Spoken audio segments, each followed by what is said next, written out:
Bienvenidos a la Noche Infinita. Antes de comenzar, cuéntanos en los comentarios desde dónde nos escuchas y qué temáticas te gustaría que exploremos en el futuro. Leemos cada mensaje con atención y siempre tomamos en cuenta sus sugerencias para los próximos relatos. Sin nada más que decir, comencemos. Me llamo Arturo Salgado y desde hace casi 20 años soy chofer de tráiler. He rodado por todo México, desde la Sierra de Chihuahua hasta las selvas de Chiapas. Y aunque muchos creen que el camino es una vida libre, lo cierto es que también es una vida de soledad, de silencios largos y peligros que nadie cuenta. Esta historia ocurrió hace unos años, en la carretera federal número 57, entre San Luis Potosí y Matehuala. Es un tramo que he recorrido tantas veces que podría describir cada curva con los ojos cerrados. En esa ocasión transportaba mercancía para una empresa de electrodomésticos. Llevaba hornos de microondas, licuadoras, cafeteras, puras cosas pequeñas, pero valiosas. El viaje había comenzado en Querétaro y tenía que entregar todo en Saltillo. Mi parada obligada fue en una gasolinera que también tiene un restaurante al lado, de esos donde los camioneros comemos y descansamos.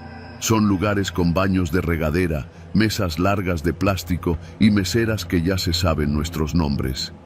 Yo llegué cerca de las 10 de la noche, después de 12 horas de manejo. Estacioné mi tráiler en la parte de atrás, cerca de la barda, donde siempre hay sombra, y bajé a cenar.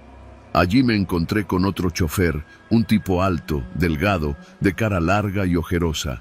Tenía una gorra gris y una chamarra con el logo de una empresa que no reconocí. Se llamaba Gilberto. Me saludó como si ya me conociera, y aunque al principio dudé, supuse que habríamos coincidido en alguna otra terminal. ¿Vas pa'l norte?, me preguntó mientras ambos esperábamos el menú. A Saltillo, le respondí. Yo también, pero más adelante, hasta Monclova. Cenamos juntos. Hablamos de los retenes, de los robos, del calor de la carretera y de la eterna corrupción. Era buen conversador, aunque algo inquieto. Miraba constantemente hacia la entrada, como si esperara que alguien llegara. Cuando terminamos, se me acercó y me hizo una propuesta. Oye, ¿no podrías hacerme un paro? Tengo unas cajas que no caben en mi unidad y las tengo que entregar mañana sin falta en San Rafael. Está pegado a Saltillo, no te desviarías casi nada. Te las pago en efectivo, hoy mismo. Lo miré con recelo. Me ha tocado cargar cosas ajenas antes y a veces es más bronca de lo que vale. ¿Qué traes en esas cajas? Cables y unos componentes de audio. No pesan ni ocupan mucho espacio. No parecía nervioso ni desesperado, solo insistente. Me ofreció pagarme 2.500 pesos por llevar 3 cajas medianas. Me pareció un buen trato, y como todavía tenía algo de espacio atrás, acepté. Fuimos a su camión. Era un Torton viejo, de esos que ya casi no se ven. En la parte trasera me mostró las cajas. Eran negras, de plástico duro, y estaban selladas con cinta. Me ayudó a subirlas al mío, las acomodamos junto a los electrodomésticos y me dio el dinero ahí mismo, en efectivo. Ahí viene mi encargado en otro coche, me dijo. Por eso me voy antes. Pero tú tranquilo, yo te veo mañana en la bodega de San Rafael. Está pegada a la salida, en la calle de los Naranjos. Vas a ver el letrero. Nos despedimos. Él se fue en su tráiler y yo me quedé a dormir unas horas más antes de continuar. A la mañana siguiente, arranqué rumbo al norte. Todo iba bien. A eso de las 11, ya estaba en los límites de Coahuila. Me desvié en la salida que él me dijo y llegué a San Rafael, una colonia industrial medio polvorienta, de esas que parecen olvidadas por Dios. Busqué la calle de los Naranjos. Encontré el letrero, Almacenadora Torreón, en una barda blanca con letras negras. Entré. Había una pequeña caseta y un hombre con chaleco fluorescente me pidió mis datos. Traigo mercancía para esta bodega y también 3 cajas para un tal Gilberto, que supuestamente me iba a recibir aquí, le expliqué. El hombre revisó su lista y negó con la cabeza. Aquí no tenemos registrado a nadie con ese nombre. ¿Cuál empresa dijo que era? No me dijo, solo que se vería conmigo aquí. Pues aquí no está. y no tenemos entregas programadas para componentes de audio. Lo primero que pensé fue que me había timado. Tal vez las cajas contenían cosas robadas. Tal vez era contrabando. Me empezó a sudar la frente. Le pedí al hombre de la caseta que me dejara estacionar mientras resolvía. Salí del tráiler y abrí la caja para ver las cajas de Gilberto. Las 3 seguían allí, cerradas, sin marcas visibles. Intenté llamar al número que me había dado, pero la llamada no entraba. Me devolvía un mensaje. El número que usted marcó no está disponible. En ese momento, sentí la desconfianza convertida en alarma.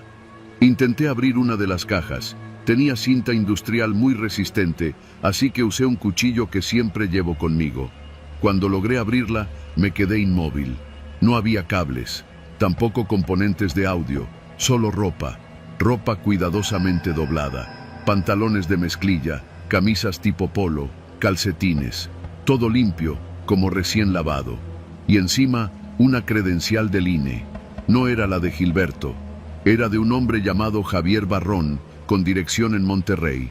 Pero no solo eso, en la caja también había una billetera vacía, un reloj, un cinturón, unas botas gastadas, todo cuidadosamente guardado, como si alguien hubiera empacado la vida entera de ese tal Javier en esa caja. Abrí la segunda, lo mismo, pero esta vez la credencial era de una mujer, Ana Patricia. Había fotografías de una niña, envoltorios de dulces, incluso un peluche pequeño. Otra vida, empacada y sellada. No abrí la tercera. No podía. Sentía las manos frías, la respiración agitada. Corrí a la caseta y le pedí al guardia que me permitiera llamar a la policía. Le dije que tenía algo extraño en mi carga. Le mostré las cajas. Él también palideció. La policía llegó en menos de 15 minutos. Revisaron las cajas. La tercera también contenía pertenencias personales, pero esta vez de un joven con uniforme de preparatoria. El agente que tomó la denuncia me miró con ojos duros. ¿De dónde sacó esto? Les conté todo. Cómo conocí a Gilberto, lo que me dijo, cómo me pagó en efectivo. ¿Tiene algún dato? ¿Alguna placa? No. El camión no tenía rótulos. Solo sé que era un Torton blanco con caja seca. Uno de los agentes me dijo algo que todavía me retumba. En esta zona hemos encontrado varias unidades abandonadas, siempre vacías, sin rastro de los choferes. Esto se parece mucho a otros casos. Me dejaron ir después de varias horas de preguntas. Me dijeron que si recordaba algún detalle más, les llamara. Nunca supe más del caso, ni del tal Gilberto, ni de Javier, ni de Ana, ni del chico de la tercera caja. Pero desde ese día dejé de aceptar encargos de desconocidos. Ya no paro en ese restaurante. Y cada vez que paso por la 57, en el tramo entre San Luis y Matehuala, siento el peso de esas cajas sobre mí. No eran solo pertenencias, eran rastros. Rastro de personas que desaparecieron sin dejar huella, excepto lo que alguien, quizás su asesino, consideró importante conservar. Y me pregunto si Gilberto siquiera era su verdadero nombre.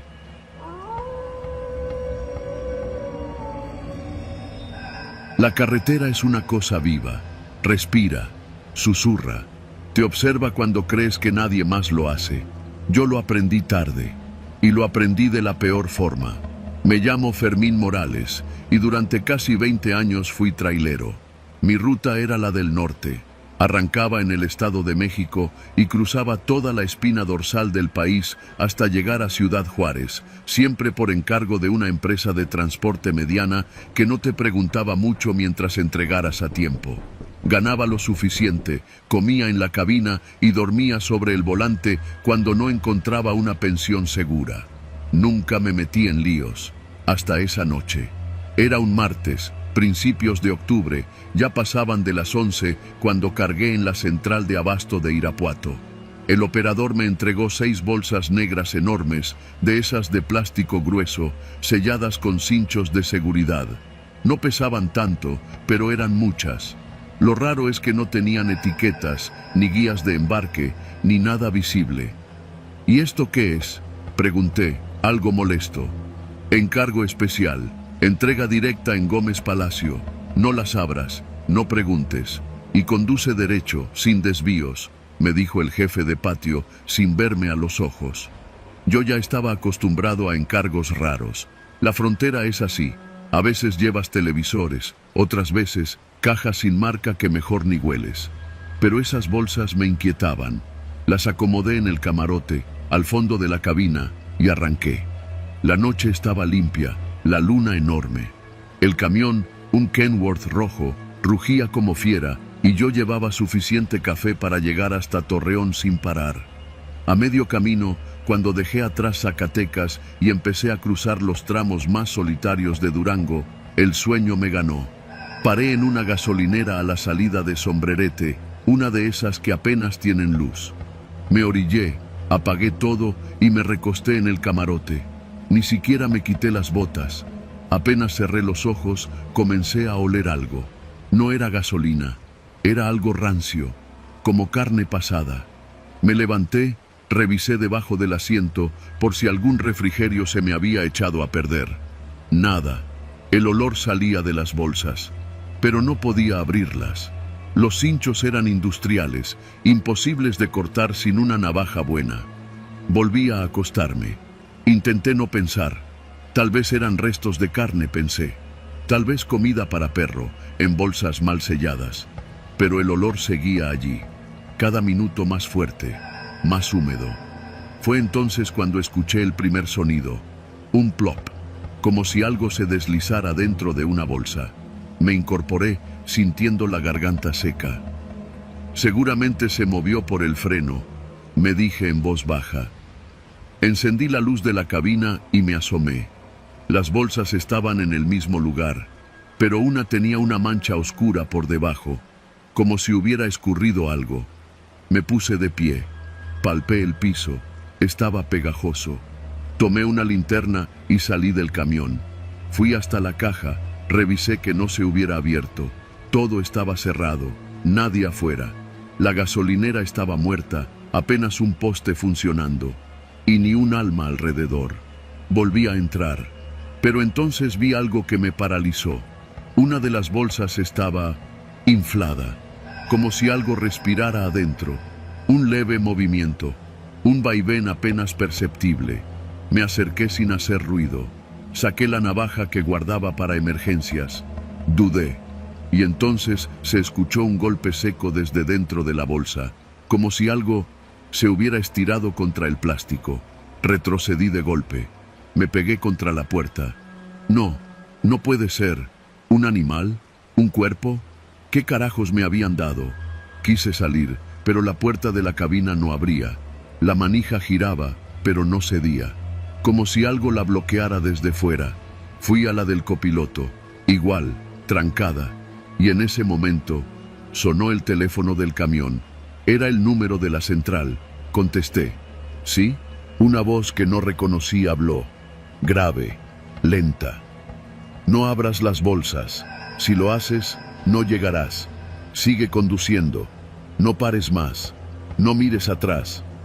Colgaron. Me quedé helado. No me habían dicho que el encargo era así de especial, ni qué carajos contenía.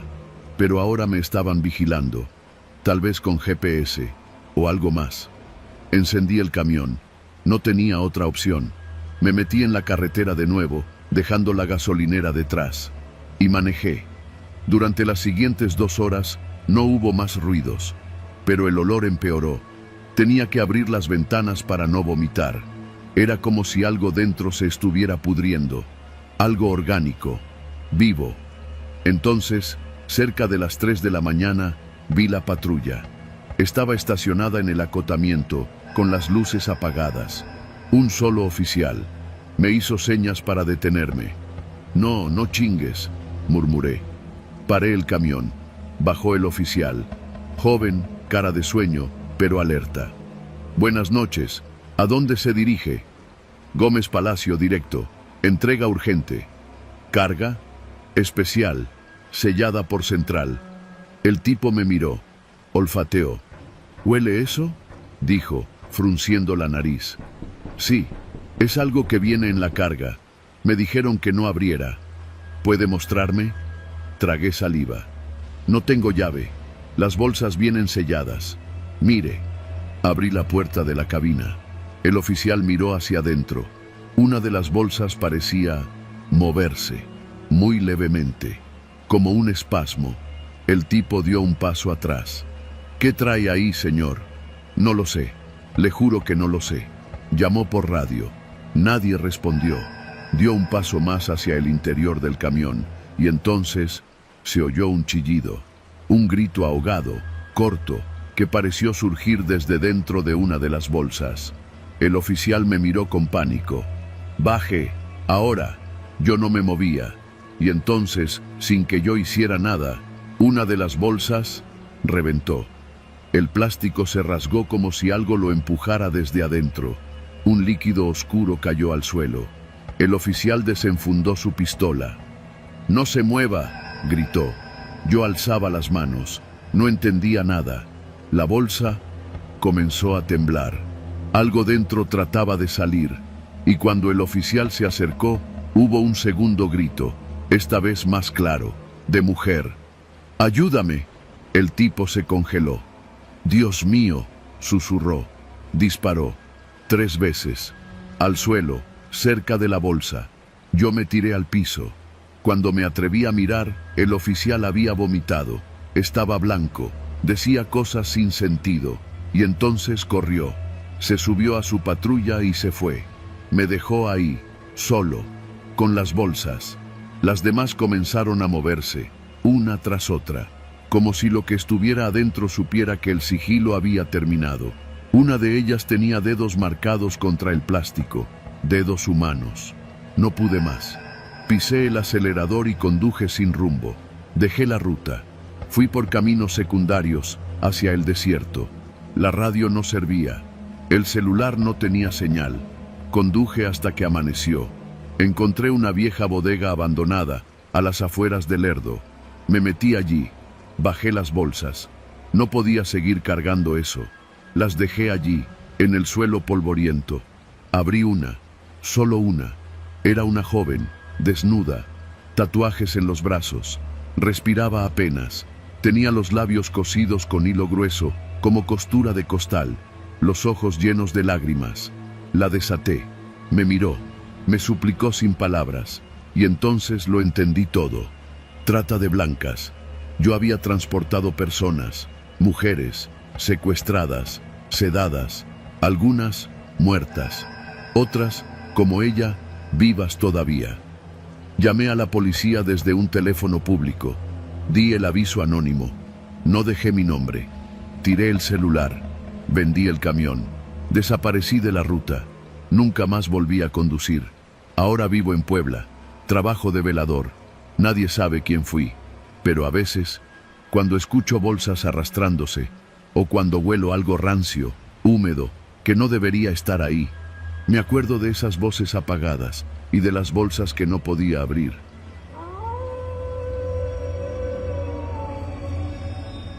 Yo me llamo Ignacio, pero todos en la central me decían el Güero. Tengo 45 años, piel quemada por el sol y más de 20 años manejando tráileres por todo el país. De Chihuahua hasta Oaxaca me sé los caminos de memoria. Dormir en cabinas, comer en fondas llenas de humo, esquivar retenes y bandas de rapiña, eso es parte del oficio. Nunca fui hombre de miedos, pero esa vez casi no la cuento. Todo empezó en una de esas noches en que uno no tiene más remedio que aceptar lo que le pongan enfrente. Estaba en San Luis Potosí, descansando después de dejar un cargamento en una bodega industrial. Iba rumbo a Veracruz y tenía unas cuantas horas para dormir antes de recoger un embarque de acero laminado. Entonces llegó el encargo, una llamada directa del despachador de la empresa. «Oye, güero, hay un chavo que necesita cruzar a Córdoba. ¿Le das ride?», me preguntó sin rodeos. No me gusta llevar a nadie, menos si no lo conozco, pero el tipo insistió. «Es tranquilo, es primo de uno del sindicato y trae problemas con su familia. No preguntes mucho, no preguntes mucho», frase peligrosa esa. Cuando llegué a la estación de servicio, lo vi parado junto a las bombas de diésel, alto, flaco, con una mochila militar en la espalda. Traía una gorra negra que no se quitó nunca y una chamarra pesada a pesar del calor. ¿Tú eres el güero?, me dijo sin verme a los ojos. Simón, sube. Y subió. Le dije que yo no hablaba mucho cuando manejaba. Me respondió que mejor, porque él tampoco. Silencio entre dos extraños. Eso a veces se agradece, pero con él había algo raro. Manejamos un par de horas en completo silencio. Solo el rugido del motor y el vaivén del tráiler sobre la carretera. Todo iba bien, hasta que paramos a cenar en una fonda de paso. Yo pedí enchiladas potosinas, él solo un café. No lo probó. Se quedó mirando la televisión del fondo, donde daban una nota roja. Asesinan a transportista a las afueras de Matehuala. Sospechan de otro chofer. Yo estaba masticando cuando vi que apretó el vaso de café tan fuerte que le temblaban los dedos. Me pareció raro, pero no dije nada. Ya en el tráiler me animé a preguntarle, ¿qué jale haces tú? Lo que salga, dijo sin emoción. ¿Vas a ver a tu familia en Córdoba? Ya no tengo familia allá. Cerré la boca. Algo no estaba bien. Ese silencio que traía no era de tristeza, era de los que guardan algo más. Cerca de Huichapán, como a las 3 de la madrugada, él ya se había quedado dormido. O eso creí. Cuando me detuve a cargar combustible en una estación semivacía, bajé a estirar las piernas.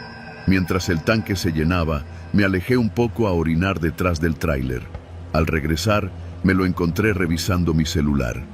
¿Qué haces?, le dije sorprendido. Pensé que era el mío, dijo tranquilo, dejándolo donde lo había tomado. Lo miré fijo. No me gustó nada. Regresamos al camino. Ya estaba decidido. Lo iba a dejar en la siguiente terminal, aunque se enojara. Pero entonces la patrulla apareció. Una camioneta de la Guardia Nacional venía en sentido contrario. Cuando pasó junto a nosotros, frenó bruscamente, giró en U y encendió las torretas. Nos detuvimos. 2 agentes se acercaron. Yo bajé la ventanilla. «Buenas noches. ¿A dónde se dirige?», preguntaron. «A Veracruz. Entrega de acero». El agente miró al copiloto. «¿Él es su compañero?». «No», respondí sin pensar. «Me pidió aventón hasta Córdoba». El oficial se tensó. Dio un paso atrás. Se llevó la mano a la pistola. «Baje del vehículo, por favor». El copiloto no se movió. «Dije que baje», repitió el agente, más firme. Mi copiloto se giró hacia mí. Por primera vez, lo vi directo a los ojos. Vacíos, llenos de una calma enfermiza. «No hagas nada, güero. No vale la pena», me dijo con esa voz apagada. Yo no me moví. Entonces él bajó, despacio, con las manos arriba. Los oficiales lo esposaron sin incidentes. Uno de ellos me explicó después lo que pasaba. «Ese cabrón se llama Cristóbal Rosales. Huyó hace 3 semanas después de matar a 2 camioneros. Uno era su padrastro, el otro era el chofer que lo enseñó a manejar. No supe qué decir. El oficial me mostró una foto en su celular. Era él, sin gorra, pero con esa misma mirada hueca. En la nota decía que había sido visto por última vez en San Luis y que lo consideraban altamente peligroso. Me dejaron seguir después de revisar el tráiler, pero no pude continuar. Me estacioné más adelante, en una curva solitaria, y apagué todo. Me quedé ahí, solo, con el volante entre las manos, temblando. Recordé cada kilómetro que compartí con ese hombre, cada silencio, cada mirada que me lanzó de reojo. Dormí a su lado, comí con él, lo dejé tener acceso a mi cabina, a mi vida. No pude volver a la carretera en varios días. Me tomé el tiempo para ir a ver a mi esposa y a mis hijas. Abracé a mis hijas como si fueran de papel. Y cuando volví a manejar, ya no recogí a nadie. Nadie. Desde entonces, cada que paso por algún retén y me preguntan si viajo solo, siempre respondo: ahora sí. Por fin, sí.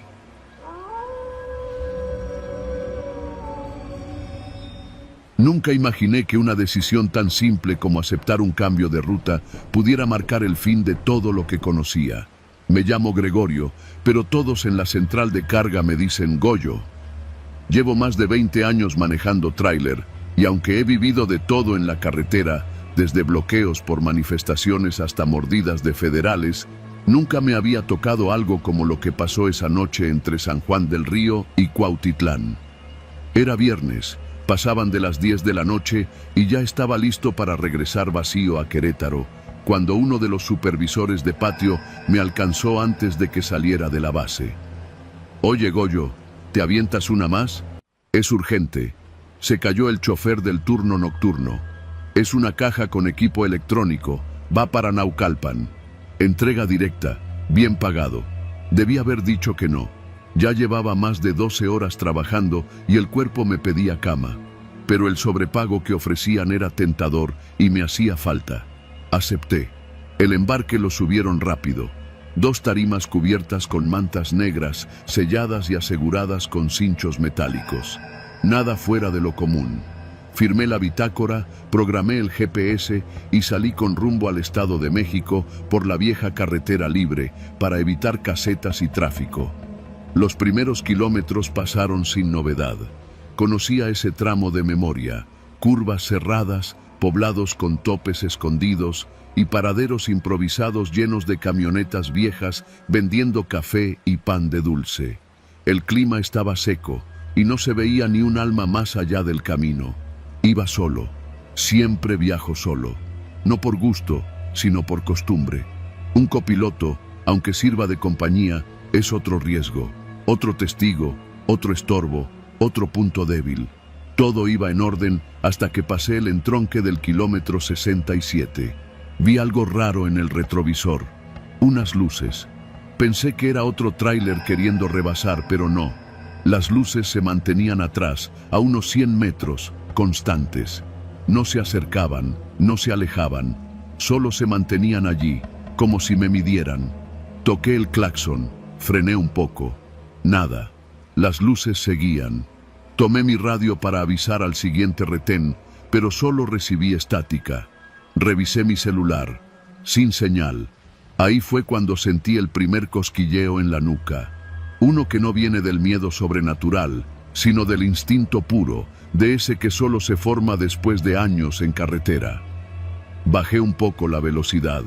Encendí las luces interiores de la cabina para verme en los espejos. El camión seguía atrás, pero ahora lo distinguía mejor. Era una caja seca, sin logos, sin placas visibles. No era normal. Aceleré. Cambié a sexta y luego a séptima. El motor rugió, las llantas vibraron. Pero el otro camión hizo lo mismo, pegado, como si fuera mi sombra. Fue entonces cuando lo comprendí.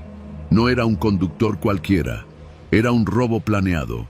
Esa forma de seguirme, ese tipo de tráiler sin identificar, era la firma de los bajacargas. Los he oído mencionar en las pláticas entre choferes. Grupos que interceptan camiones, los paran en seco, suben con armas largas, te bajan al monte y si tienes suerte te dejan amarrado. Si no, bueno, nadie pregunta por choferes desaparecidos. Me sudaban las manos. Cada curva se sentía como una trampa. Si me reventaban las llantas o me bloqueaban el paso, estaría perdido. Pasé el letrero que anunciaba la desviación a Tepeji.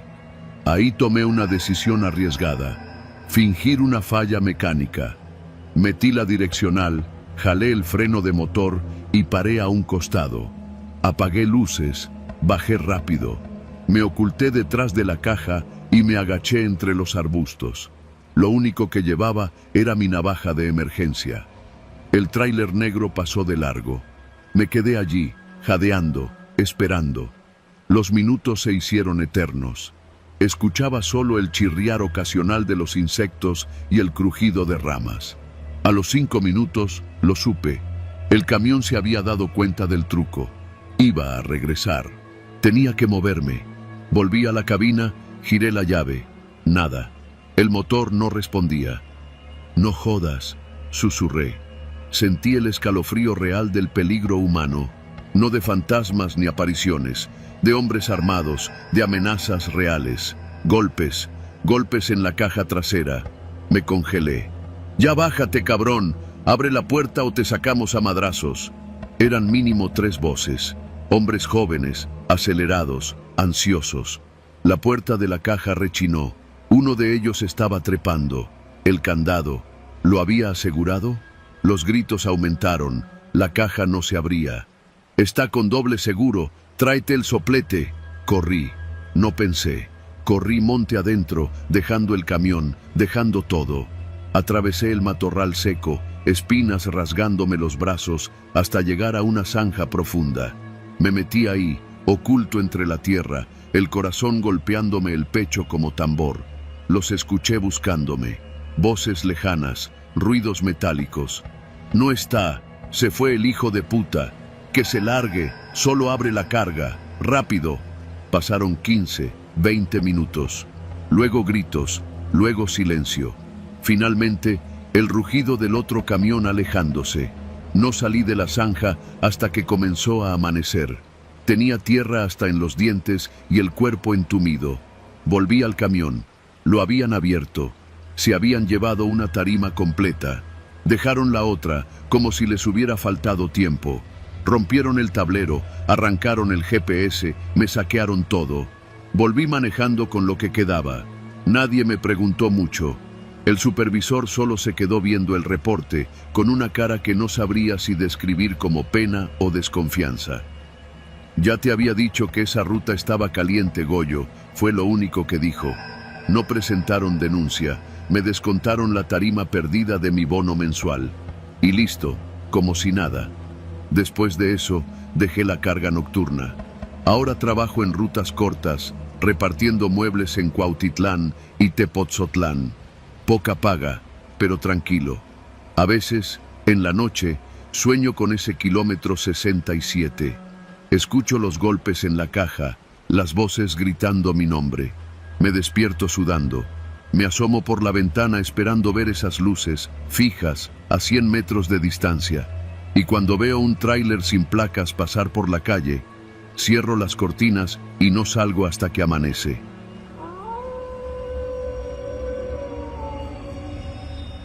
Yo no era ningún héroe, nunca lo he sido.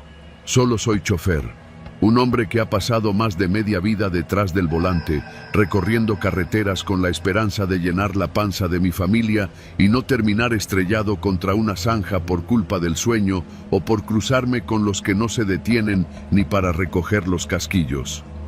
Me llamo Alejandro y conduzco tráiler desde hace más de 20 años. Esta historia no es para asustarte con fantasmas, sino para contarte lo que pasa cuando ves algo que no deberías en un país donde la verdad pesa más que el plomo. Todo empezó una madrugada, cerca del tramo entre Matehuala y San Luis Potosí. Eran alrededor de las 2 de la mañana y yo iba solo, con un cargamento de electrodomésticos nuevos rumbo a una tienda de autoservicio en Guadalajara. El clima estaba seco, el cielo despejado y la radio solo transmitía música grupera que me servía para no dormirme. El tacómetro iba parejo y el diésel no daba señales de fallar. Todo parecía un viaje más. Pasando el entronque a Cedral, me detuve en una de esas gasolineras que también sirven de fonda. Conocía al muchacho del turno, un tal Chuy. Siempre me servía café negro y bien cargado, con pan dulce rancio que sabía a gloria después de tantas horas al volante. Esa noche me dijo algo que no entendí bien en su momento. No te vayas por el Libramiento Viejo, Alex. Están levantando gente allá. ¿Y qué me queda? Si me voy por la Federal me como media hora más de tráfico, le respondí, metiéndome medio pan a la boca. Digo nomás, por si las moscas. Ya no se distingue quién es quién. Me encogí de hombros y salí de nuevo. Como necio, tomé el Libramiento. Era más corto, más recto, y ya lo conocía de memoria. Lo que pasó después fue rápido.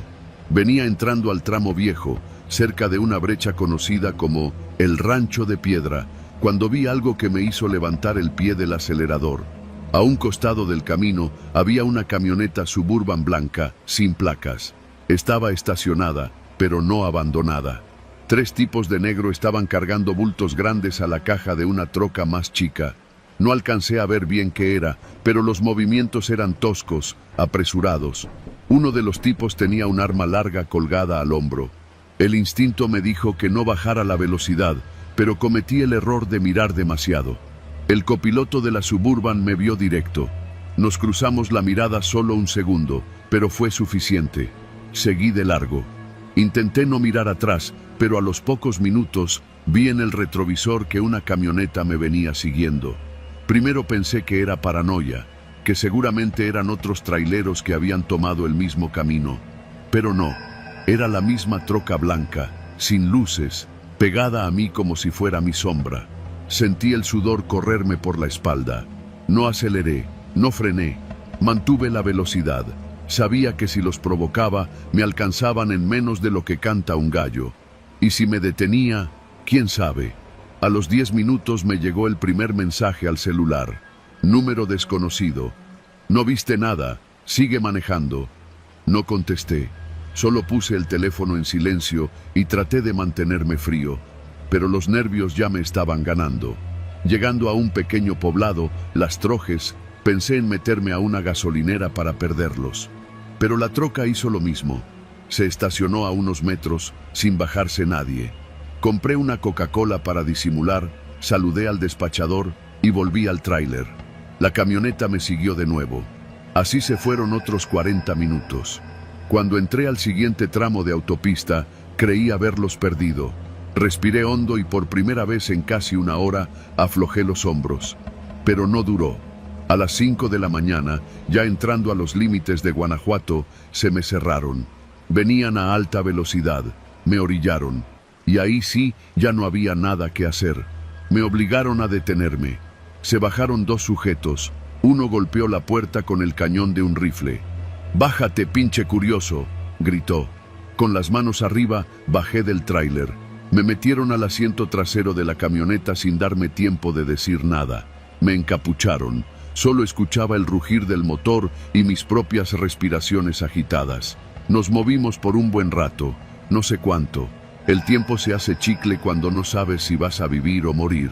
Me llevaron a una bodega, eso lo supe por el eco. Me sentaron en una silla y me quitaron la capucha.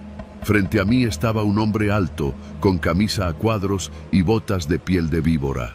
No gritó, no me golpeó, no al principio, solo me miró. «¿Qué viste?» «Nada», dije sin pensarlo. Iba en la mía, ni me fijé. «Mentira, tú viste. ¿Qué viste?» «Vi unas cajas. No sé qué había dentro, no vi más. No sé quiénes son ustedes». Me pegó con la palma abierta. La clase de golpe que no busca sangre, sino control. Tú eres de los que piensan que pueden mirar y luego contarle a los demás. ¿A quién más le dijiste?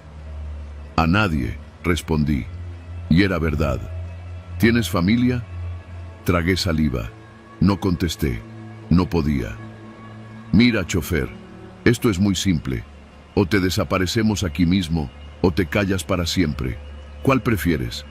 Pude haber dicho cualquier cosa, que no contaría nada, que ni siquiera sabía quiénes eran, que yo solo era un pobre pendejo con un tráiler rentado y una carga que ni era mía. Pero no hizo falta. Me volvieron a encapuchar y después de otros minutos de trayecto, me soltaron en un tramo de brecha a las afueras de Salamanca. Sin celular, sin dinero, sin el tráiler. Caminé hasta encontrar a un campesino que me llevó al pueblo. Me dijo que me veía como si hubiera regresado del infierno. Puse la denuncia, por protocolo, pero ya sabía que no serviría de nada. El Ministerio Público apenas levantó la ceja. El tráiler apareció días después, abandonado y vacío en una bodega de León. Nadie preguntó por la carga. Nadie investigó nada. La empresa me despidió. Dijeron que había violado protocolos de ruta. Me fui sin liquidación, con el miedo pegado al cuerpo. Lo intenté todo para olvidarlo. Cambié de número. Me fui a vivir con mi primo a Puebla. Manejo camiones más pequeños ahora, rutas locales, nada de carretera. Pero nunca dejo de mirar los retrovisores. Porque sé que me perdonaron la vida, sí. Pero también sé que en este país, cuando alguien como yo ve algo que no debe, lo siguen para callarlo con plomo. Y a veces el silencio es lo único que te mantiene vivo.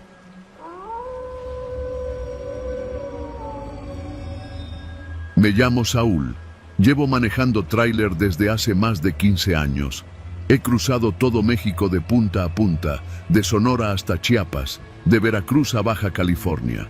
He visto de todo en la carretera: accidentes, bloqueos, baches que parecen cráteres, animales atropellados y, claro, lo peor de todo, gente. Pero lo que viví hace 2 años, una madrugada en la sierra de San Luis Potosí, no se lo deseo ni al más perro de los traileros. Era principios de noviembre. Había salido desde la central de abastos de Iztapalapa, cargado con toneladas de abarrotes. Mi destino era Monterrey. El trayecto no era desconocido, pero sí traicionero. Mucho tramo solitario, sin señal, sin federales y con zonas donde se decía que los guachicoleros y los halcones mandaban más que el propio gobierno. Pero yo no le sacaba. Estaba curtido y además me urgía ese viaje. El pago estaba bueno y había que cumplir. Salí un miércoles por la tarde.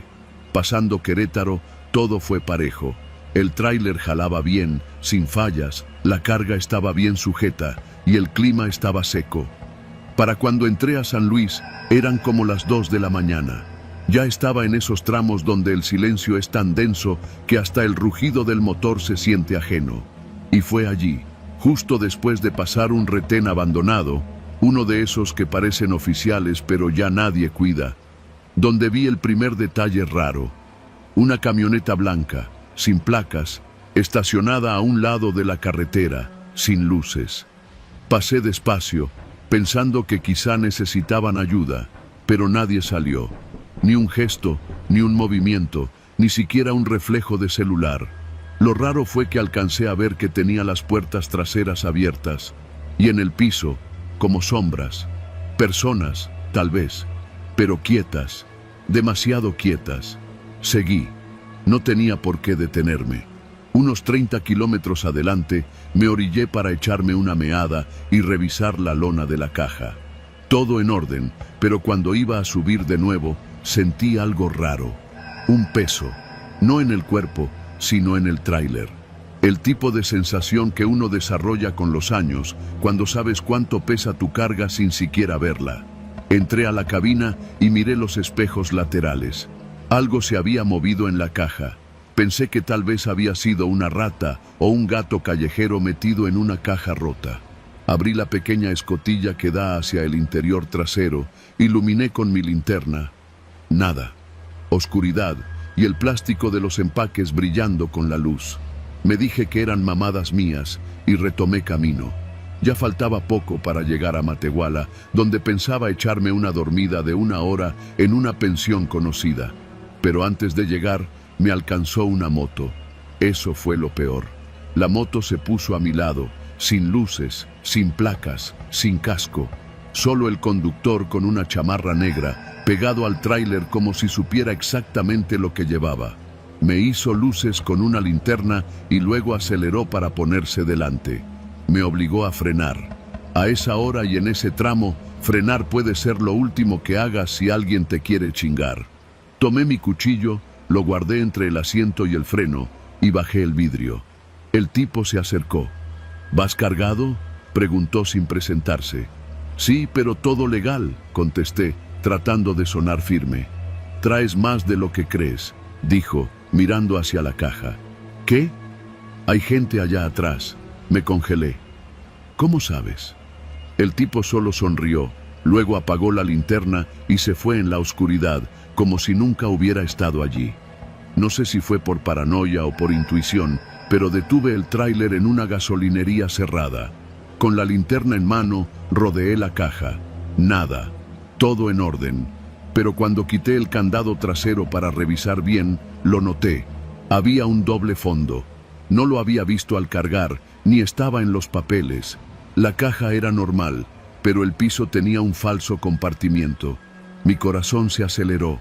Golpeé con los nudillos. Era hueco. Alguien lo había modificado. Me temblaban las manos.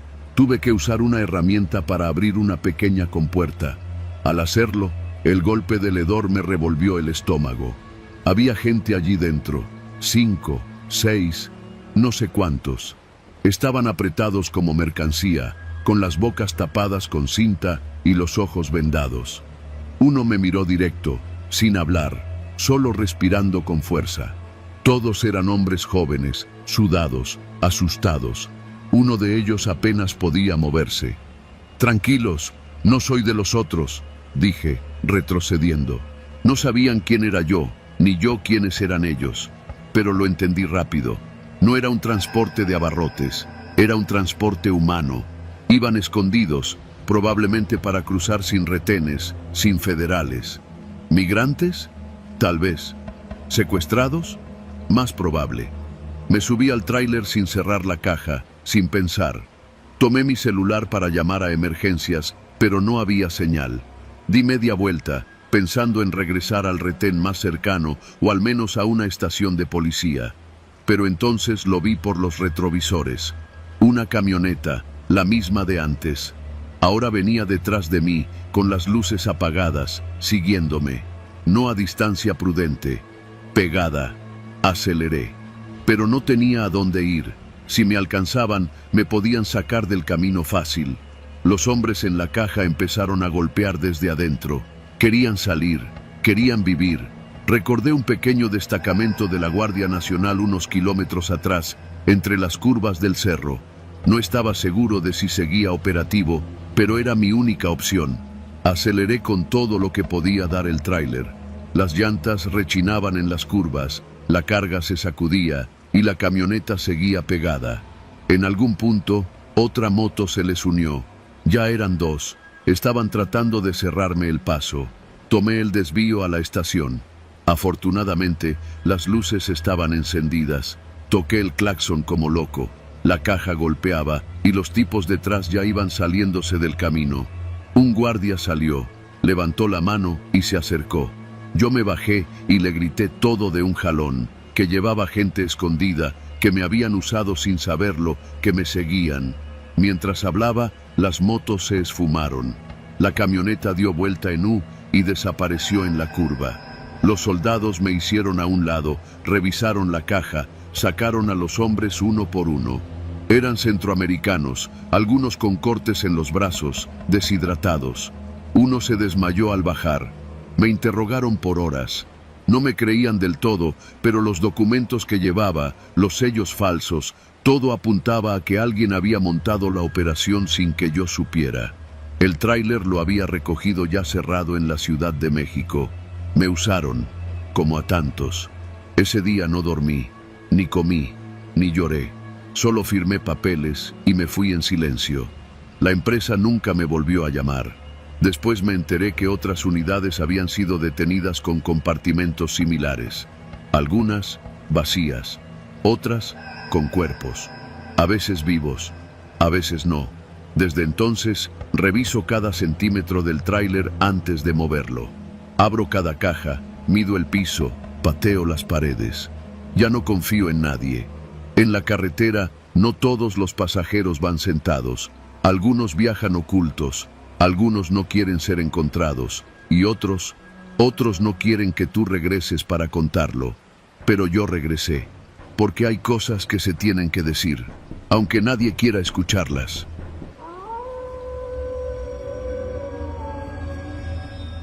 Mi nombre es Julián.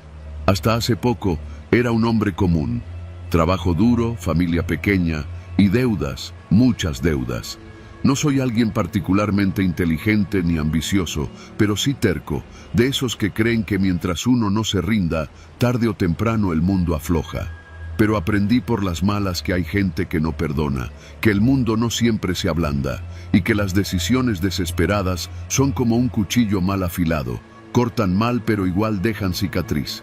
Todo empezó en Apaseo el Alto, Guanajuato.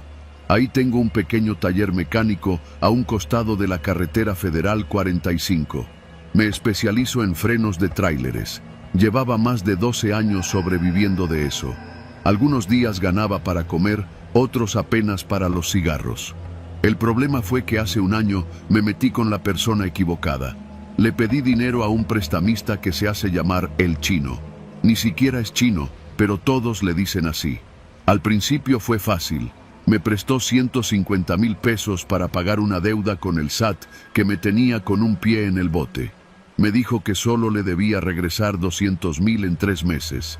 Me pareció alto, sí, pero posible. Y ahí cometí el error. Pensé que podría ganarme eso en 3 meses trabajando día y noche. No lo logré. Después vinieron las amenazas. Primero llamadas, luego un tipo que se paraba afuera de mi taller sin decir nada. Después, una noche, alguien disparó a la puerta de mi casa. El plomazo apenas atravesó la lámina, pero el mensaje fue claro. Fue entonces que el chino vino en persona. Llegó en una camioneta blanca, polarizada. Bajó solo, como si no necesitara escolta. «Ya me debes 250», me dijo, sin levantar la voz. «Pero no vengo a cobrar. Vengo a darte una salida». Yo no supe si agradecerle o correr. «¿Y cuál es esa salida?». Me miró fijamente y sacó una foto de su chaqueta. Era un hombre de unos 50 años, calvo, con barriga de trailero. En la esquina de la foto estaba escrito un nombre: Nicanor López, Tlaxcala. «Quiero que este cabrón tenga un accidente», me dijo. «No que lo mates tú directamente, solo que se muera. Ya sabes cómo hacerlo». Me tomó unos segundos entender. El tipo sabía perfectamente lo que hacía yo en el taller. Y sí, claro que sabía cómo hacer que un camión de 20 toneladas perdiera los frenos después de unos kilómetros. «Es un favor. Tú haces esto y la deuda queda saldada, sin intereses, sin balas. Tú decides». No dormí esa noche. Tenía a mi esposa, a mi hija de 8 años, y tenía a Nicanor, que ni siquiera sabía quién era. Pensé en ir a la policía, pero ¿qué les iba a decir? ¿Que un mafioso me pidió sabotear un camión? ¿Qué pruebas tenía? ¿Una foto? Una semana después, me dieron la dirección de la pensión donde Nicanor guardaba su tráiler. Iba a hacer una ruta Guadalajara-Veracruz, pasando por Celaya. El chino lo sabía todo: dónde comía, en qué pensión dormía, cuánto tiempo se estacionaba, todo. Llegué a la pensión una madrugada. Era uno de esos lugares a la orilla de la autopista, con piso de tierra y farolas que apenas alumbraban. No había guardias. Me colé con una llave maestra y entré al tráiler de Nicanor. Sabía exactamente qué hacer. Quité un pasador de presión en el sistema de frenos traseros. Con eso bastaba. El camión frenaría bien durante un rato, pero al bajar la pendiente en la zona de Maltrata, en Veracruz, los frenos reventarían. Me fui temblando. Vomité al llegar a casa. 2 días después, salió la noticia: camión sin frenos mata a 3 personas en la autopista Puebla-Veracruz. El conductor falleció. Era él, Nicanor. Murió en el acto. El chino cumplió. No volvió a molestarme. Incluso me mandó un sobre con 10,000 pesos en efectivo. «Buen trabajo», decía la nota. Ahí debía haber parado. Pero la vida no es una historia de redención. Mi taller seguía sin levantar. Las refacciones subían de precio y los clientes bajaban. Empecé a vivir con lo poco que quedaba. Pero una tarde volvió a aparecer el chino.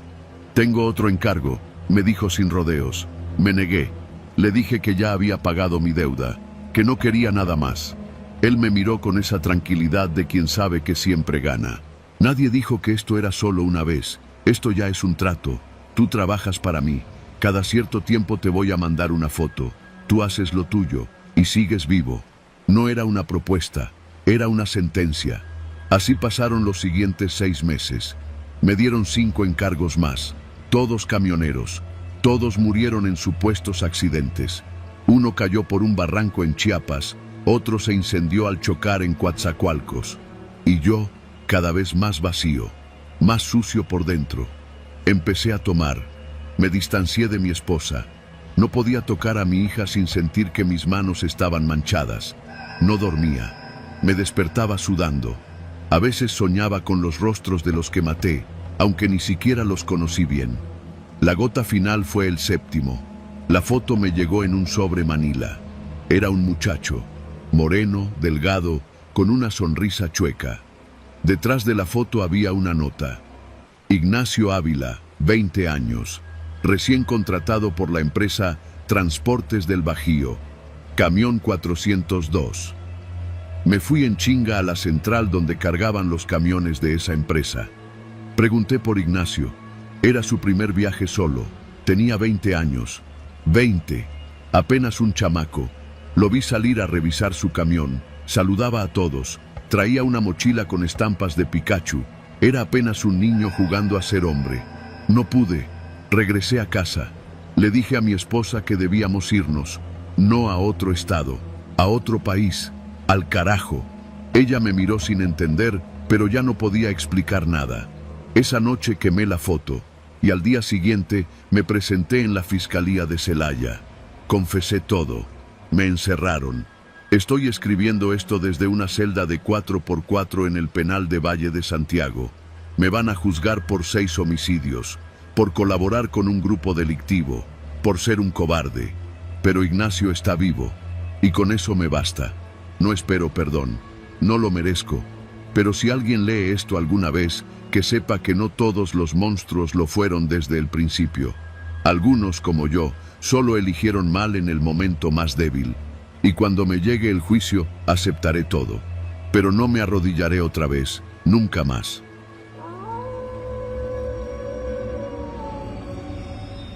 Soy originario de Apatzingán, Michoacán, pero desde hace varios años trabajo como trailero en rutas de larga distancia.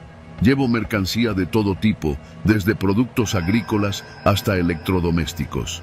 Mi tráiler es mi segundo hogar. Allí duermo, como, escucho noticias y paso más horas que en cualquier otro lugar. Esta historia, la que me ha quitado el sueño durante meses, empezó con una carga que, en apariencia, era como cualquier otra. Pero no lo fue. Me llamo Gilberto. Y si estás leyendo esto, te voy a pedir que no lo tomes como un cuento. No quiero que digas, qué buena historia. Esto no fue buena. No tiene nada de entretenido. Lo que pasó me dejó cicatrices que todavía cargo. Era un lunes de septiembre. Me llamaron desde una bodega en Matamoros, justo en el límite con Texas, para una carga urgente con destino a Mazatlán. Al llegar, noté que el ambiente estaba raro. No me refiero a algo sobrenatural, sino a la tensión en el aire. Como cuando entras a una oficina y sabes que hubo una bronca antes de que tú llegaras. Unos tipos jóvenes, armados y con cara de pocos amigos, me recibieron sin mirarme a los ojos. Carga completa, directo a destino, sin paradas largas, me dijo uno, que parecía el encargado. Firmé los papeles sin preguntar mucho. Si hay algo que aprendí en este trabajo, es que a veces es mejor no saber. Me dieron una caja fuerte, blindada, del tamaño de una lavadora, con sellos en los costados y sin etiquetas visibles. Me dijeron que era equipo electrónico especializado. A mí no me pareció raro. En este país se mueve de todo, y mientras paguen, uno maneja. Me subí a la cabina y salí de la bodega sin mirar atrás. En mi GPS tenía la ruta trazada. Me iba por Ciudad Victoria, luego bajaba por San Fernando, Tepic y de ahí a Mazatlán. En total, más de 1000 kilómetros. Tenía comida, agua, café y diésel suficiente. Pero desde los primeros 100 kilómetros empecé a notar cosas raras, pequeñas pero acumulativas. Primero, una camioneta negra se colocó detrás de mí por casi una hora. No me rebasaba, no se alejaba. Solo se mantenía ahí, como pegada a la caja. Luego se desvió por una brecha. Más adelante, en una gasolinera en San Fernando, noté que un tipo con cara tatuada me miraba mientras fingía revisar su moto. No me dijo nada, pero su mirada no era casual. Estaba escaneándome, como si ya supiera quién era yo y qué traía. No me quise sugestionar. Este país está lleno de historias. La mayoría son eso, cuentos. Pero cuando uno se mueve por carretera, sabe que no todo es mito. La frontera está llena de secretos, la carretera también. Pasé Ciudad Victoria por la madrugada. Decidí detenerme 15 minutos en un pequeño paradero conocido entre los traileros como La Gloria, a estirar las piernas y echarme un taco de carne seca con frijoles. Apenas bajé de la cabina, me di cuenta de que algo no cuadraba. 2 trailers estacionados ahí tenían las placas tapadas con cinta negra. Ningún chofer a la vista, ni luces, nadie en la fondita. Y no era tan tarde, serían como las 2 de la madrugada. Me regresé de inmediato al tráiler y seguí el camino. Mejor con hambre que con problemas. Pero lo más cabrón empezó después. Entre San Luis Río Colorado y Tepic, La carretera se hace recta como una flecha, solitaria, sin pueblos cercanos. En ese tramo, cerca de una brecha llamada El Quemado, el GPS me marcó un desvío no programado. Pensé que era una actualización de ruta, algo común cuando hay retenes. Dudé, pero la señal del satélite se mantuvo firme. Tomé el desvío. Después de unos 15 kilómetros, empecé a ver señales de abandono. Vallas caídas, un coche oxidado a la orilla del camino y huellas frescas de llantas, como si alguien más hubiera pasado recientemente por ahí. Pero no vi a nadie, ni un alma. Entonces me detuve. No sé qué fue. Tal vez el instinto, tal vez el silencio anormal. El tráiler vibraba más de lo normal.